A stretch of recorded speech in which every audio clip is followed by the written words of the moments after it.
आपका सवाल क्या है? दोबारा आप पूछे चंदन जी। सवाल मेरा ये है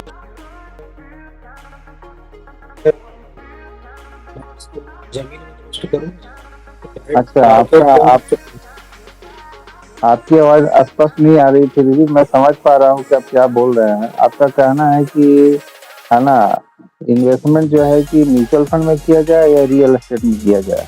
जी जी बिल्कुल।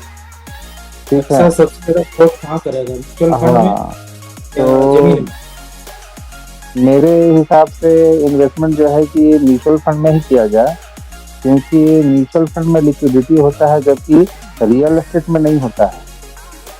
ठीक है। अच्छा म्यूचुअल फंड आप जब लेते हैं, ठीक है, कोई फंड में इन्वेस्ट करते हैं, तो उसके अगेंस्ट में आपको यूनिट्स मिलती है। जबकि आप रियल एस्टेट में इन्वेस्टमेंट करते हैं, तो उसके अगेंस्ट में आपको कोई जमीन लैंड मिलती है। जी ठीक है। हाँ, जबकि वो जो जमीन आप ले रहे हैं, हो सकता है कि वो विवादित हो, जी है ना। जी ठीक है। कोई जी पुलिस केस हो, जी जमीन का पेपर ना हो, ठीक है, किसी तरह से आपको फंसाया जा रहा हो, बहुत तरह का समस्या है रियल एस्टेट में इन्वेस्टमेंट करने में। ठीक है ना, इस तरह की समस्या है। बस रियल एस्टेट में है कि आपका जो है कि बहुत सारा पैसा लगता है। अगर जी रियल एस्टेट में यानी कोई जमीन आप खरीदिएगा, ठीक है, डिसमिल के हिसाब से, तो अभी मान के चलिए रिहायशी इलाका में अभी मान के चलिए 4 से 5 लाख रुपया डिसमिल के हिसाब से आपको जमीन मिलेगा। ठीक है। और जबकि म्यूचुअल फंड में जो है कि आप 500 1000 रुपये से इन्वेस्टमेंट कर सकते हैं। हम्म।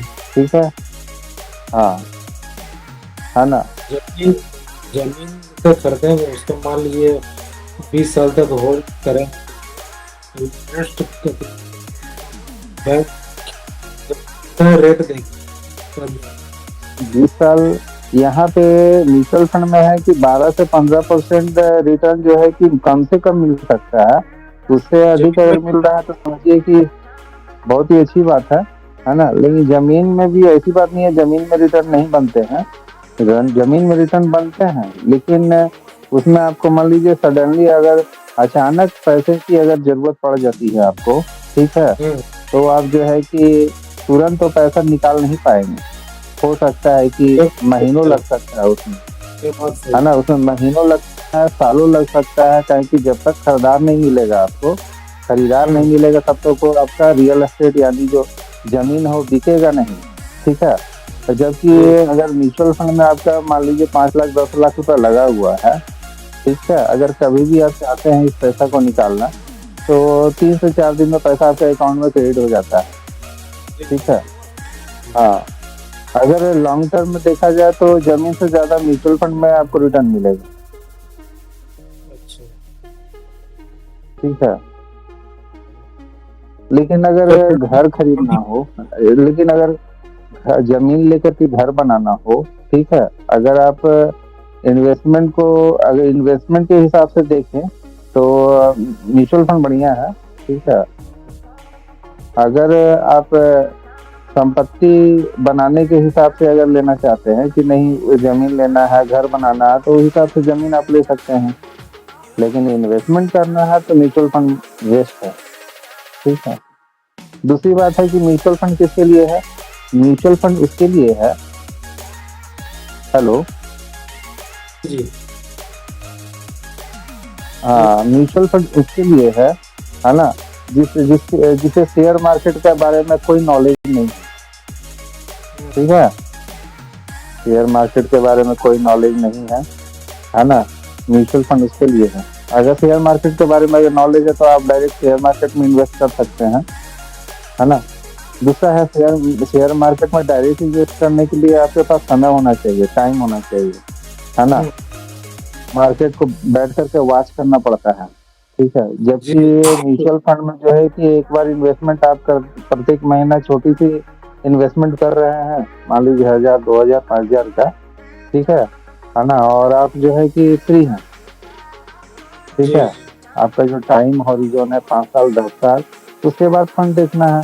उस फंड को देखने के लिए एक फंड मैनेजर होता है ना। हम्म, जो कि आप इसलिए आप टेंशन फ्री रहते हैं म्यूचुअल फंड में, ठीक है। अच्छा। म्यूचुअल फंड में आपको टेंशन नहीं है, क्योंकि वहाँ पे एक फंड मैनेजर होते हैं जिसे मार्केट के बारे में बहुत अच्छा नॉलेज होता है, ठीक है। जी। वो आपका फंड देख रहे होते हैं, है ना। कहीं भी उतार चढ़ाव होता है तो, है ना, उनका काम है आपके फंड को देखना, जी। ठीक है। हाँ, म्यूचुअल फंड भी कई तरह का होता है, ठीक है। म्यूचुअल फंड में कैटेगरी, 3 कैटेगरी होती है ना। इक्विटी होता है, डेब्ट फंड होता है, हाइब्रिड फंड होता है, ठीक है। इक्विटी में सब कैटेगरी होता है, जैसे कि small cap, mid cap, large cap, flexi cap, multi cap, ठीक है। हाँ, तो ये सब जो है कि इक्विटी में होता है। डेब्ट अच्छा। फंड में जो है कि, हाँ, डेब्ट फंड में जो आता है, इक्विटी होता है 7 से 10 साल के लिए, ठीक है। और डेब्ट फंड होता है 1 से 3 साल के लिए, और हाइब्रिड जी। फंड होता है 3 से 5 साल के लिए, ठीक है। जी। अगर इसी के हिसाब से रिस्क मैनेजमेंट होता है, यानी कि डेब्ट फंड में जो है कि रिस्क कम होता है इक्विटी के, हाइब्रिड के हिसाब। हाइब्रिड में जो है कि इक्विटी से थोड़ा सा रिस्क कम होता है, और हाइब्रिड से डेब्ट फंड में रिस्क हाइब्रिड से कम होता है, ठीक है। और टाइम हॉरिजन के हिसाब से इन्वेस्टमेंट होता है ना। हाँ, तो अब जो है कि अगर इन्वेस्टमेंट अगर रियल एस्टेट में अगर करना चाहते हैं तो देखना होगा कि जमीन जो है सुथरा होना चाहिए, कहीं विवादित ना हो, ठीक है। लेकिन यही है कि लिक्विडिटी का प्रॉब्लम है, जब पैसा का जरूरत होगा ना आपको तो उस समय मिल जी। नहीं पाएगा, समझे। हाँ, ठीक। और कोई प्रश्न है इसके बारे में पूछ सकते हैं आप, नहीं, अगर आप और बोल रहे हैं कि नहीं। हाँ, बोलिए। और और कोई प्रश्न है तो आप पूछिए। कोई सवाल नहीं। कोई प्रश्न नहीं है। हाँ, चलिए ठीक है चंदन जी, है ना। आज के लिए इतना ही, जी। है जी, ना। फिर नमस्कार। मिलते हैं हम लोग नए टॉपिक के साथ। चंदन जी नमस्कार, जय हिंद, जय भारत।